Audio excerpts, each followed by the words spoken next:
भय को नजदीक ना आने दो। अगर ये नजदीक आए तो इस पर हमला कर दो, यानी भय से भागो मत, इसका सामना करो।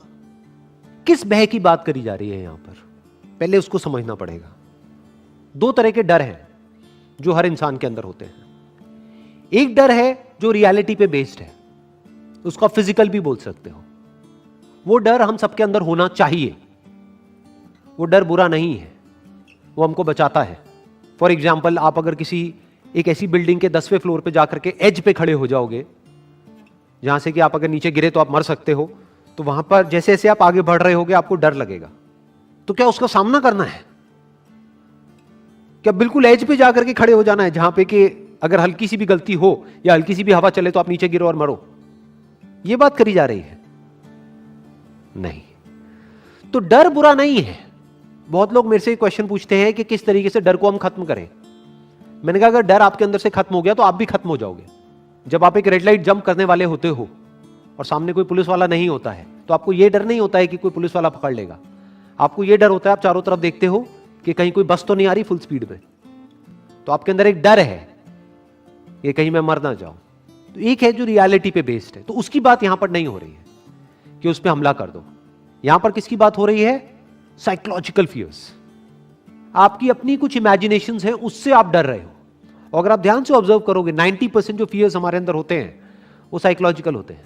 माइंड अपने आप ही एक किसी भी सिचुएशन की वर्स्ट साइड को देख लेता है या वर्स्ट सिचुएशन को इमेजिन करने लग जाता है और खुद ही उससे डरने लग जाता है। आजकल इसका सबसे अच्छा एग्जांपल है कि आपको कोई भी बीमारी हो, छोटी से छोटी भी, आप गूगल पे जाकर के सर्च करो, वो बीमारी खत्म होगी जाकर के कैंसर पे, तो अब आप डर रहे हो कि कहीं मुझे कैंसर तो नहीं है। अब इस डर का क्या इलाज है कि बैठे बैठे डरते मत रहो, जाकर के अपना टेस्ट करा लो। तो बहुत सारे हमारे डर ऐसे होते हैं जो साइकोलॉजिकल होते हैं, उससे नहीं डरना है। उसकी बात करी जा रही है कि अगर उस तरह का कोई डर लगे तो उस पर हमला कर दो। फॉर एग्जाम्पल, आपको अपनी क्लास में, आप किसी स्कूल में हो या कॉलेज में हो, एक प्रेजेंटेशन देनी है और उससे आपको डर लग रहा है, तो आपके अंदर से क्या आएगा? जब आप डरते चले जाओगे, चल यार जिस दिन मेरी प्रेजेंटेशन है उस दिन छुट्टी मार लेता हूं, छोड़ना कौन जाएगा। तो ये कहा जा रहा है कि ये हरकत मत करो, क्योंकि ये डर आपका साइकोलॉजिकल है, ये किसी रियलिटी पे बेस नहीं है। ऐसा नहीं है कि आपकी प्रेजेंटेशन में थोड़ी सी गलती आपसे हो गई तो आपको मार दिया जाएगा या आपको स्कूल या कॉलेज से बाहर निकाल देंगे। तो आपका जो डर है वो साइकोलॉजिकल है। और एक बार अगर डर गए, एक बार कोई भी साइकोलॉजिकल डर आपके अंदर आ गया तो वो डर धीरे धीरे धीरे धीरे बढ़ने लग जाता है। फिर वो डर एक सिचुएशन तक नहीं रहता है, आपकी लाइफ के हर एस्पेक्ट पे वो रिफ्लेक्ट होने लग जाता है। लेकिन अगर उसी वक्त आप उसका सामना कर लो और उसको वहीं पे खत्म कर दो तो हमेशा के लिए वो डर आपके अंदर से गया। तो डर का क्या इलाज है? Action, immediate action. For example, आपके अंदर पानी का डर है, डूबने का डर है, तो शुरुआत करो ना कम गहरे पानी से। गहरे पानी से दूर रहो, कोई बात नहीं, बट उसको फेस करो। अगर नहीं आती है स्विमिंग और पानी का इतना ही डर है तो तैरना सीख जाओ। इससे क्या होगा? आप सिर्फ तैरना नहीं सीखोगे। आपको लग रहा है आपको सिर्फ पानी में तैरना आ रहा है, अरे ना भाई, आपको जिंदगी में तैरना आ रहा है। क्योंकि जिस तरह से आपने यहां पर अपने डर को कॉन्कर किया, फ्यूचर में भी अगर कोई सिचुएशन आएगी तो आपको पता होगा कि अपने डर को कॉन्कर कैसे करना है। यानी कि अगर कोई भी किसी भी तरह का साइकोलॉजिकल डर आपके अंदर आए तो छोटे से छोटा स्टेप उठाओ और उस डर को वहीं पे जड़ से खत्म कर दो और धीरे धीरे उस स्टेप को बड़ा करते चले जाओ। तब तक बड़ा करते चले जाओ जब तक कि वो जो आपका एक्शन है वो उस डर से बहुत बड़ा ना हो जाए। कुछ कहना चाहते हैं? वाइड होना चाहिए। Excellent point. खड़े होकर के माइक लेकर के बोलो। हमारा जो देखने का नजरिया है वो एकदम वाइड होना चाहिए, मतलब हमें हर चीज में खुशी ढूंढनी चाहिए। बहुत बढ़िया, let's give big hand for him. बहुत अच्छी बात बोली है। आपको खुद को भी पता नहीं है आपने क्या बोल दिया, मैं भी एक्सप्लेन करूंगा। हो जाता है जी, कई बार ऐसी कुछ बातें आ जाती है। मैंने जो देखा, अभी मेरी नजर है आपको इनकी बात में इतना कुछ नजर नहीं आ रहा होगा, मेरे को कुछ बहुत कमाल का नजर आया है। मतलब एकदम से मेरी खुद की एक परत खुल गई है। आपको पता नहीं, आपको लगता है सेशन आप लोगों के लिए हो रहे हैं ना जी, मैं अपना ही सीखता जाता हूँ, मुझे उसमें मजा आता है। आप खच्चरों के ऊपर आप सीखो ना सीखो, जो मर्जी करो यार, क्या बोला था आपने कि हमारी जो विजन है वाइड वो होनी चाहिए। वाइड होनी चाहिए।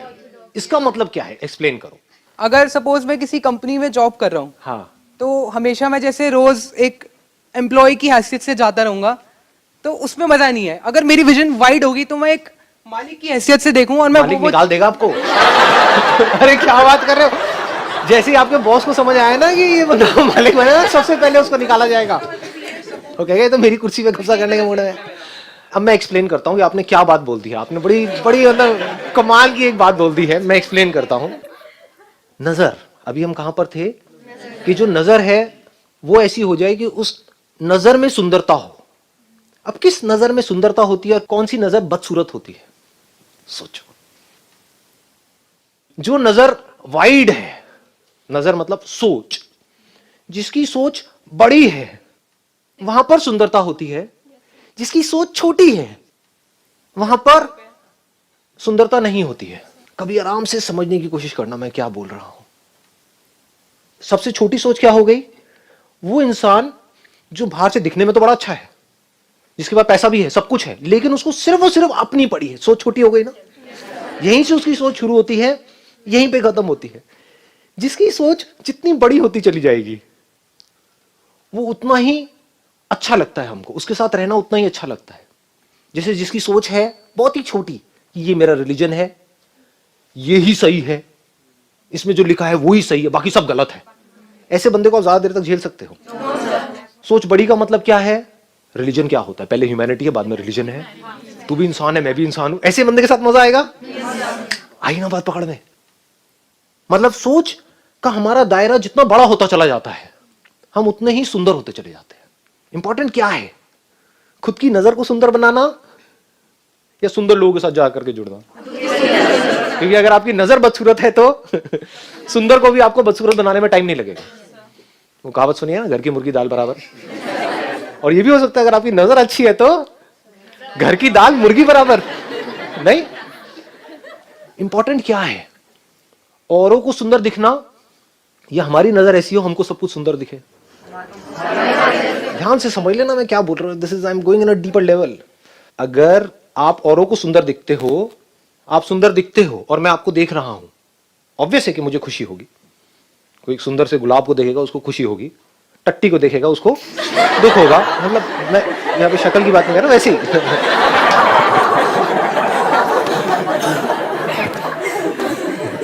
तो अगर आप सुंदर दिखते हो तो किसको खुशी होगी? दुनिया को। दुनिया का फायदा है। लेकिन अगर आपकी नजर सुंदर है तो किसका फायदा है? हमारा फायदा है। इन दोनों में फर्क समझ आ रहा है? या थोड़ा ज्यादा हो रहा है? आ रहा है ना पकड़ में? कि अगर मेरी नजर सुंदर है तो मुझे फायदा है। बाय डिफॉल्ट सुंदरता किसमें है? आपको एक छोटे से एक बॉक्स में कैद करके रखा जाए, उसमें आपको अच्छा फील होता है। मैंने कहा ना, beauty is connected to happiness. उसमें आप खुश होते हो, या एक ओपन स्पेस? ऐसे ही सोच है। जिसकी सोच जितनी छोटी होती है उसको खुद को नहीं पता होता है, वो उतना ही अंदर से दुखी होता है।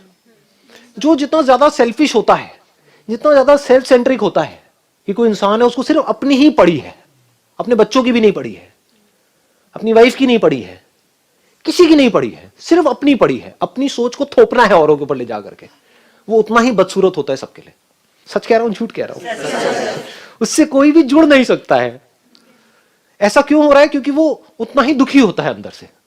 और जिसकी सोच जितनी बड़ी होती चली जाती है वो अंदर से उतना ही खुश होता है।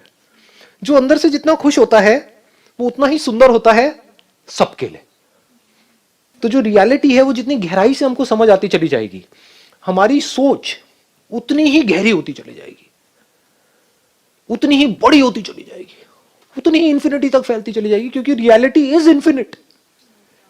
इन रियलिटी यू आर इंफिनिट। आप ये नहीं हो जो अपने आप को समझ रहे हो अंकल आंटीज। ना जी, आप क्या हो आपको खुद को ही नहीं पता है।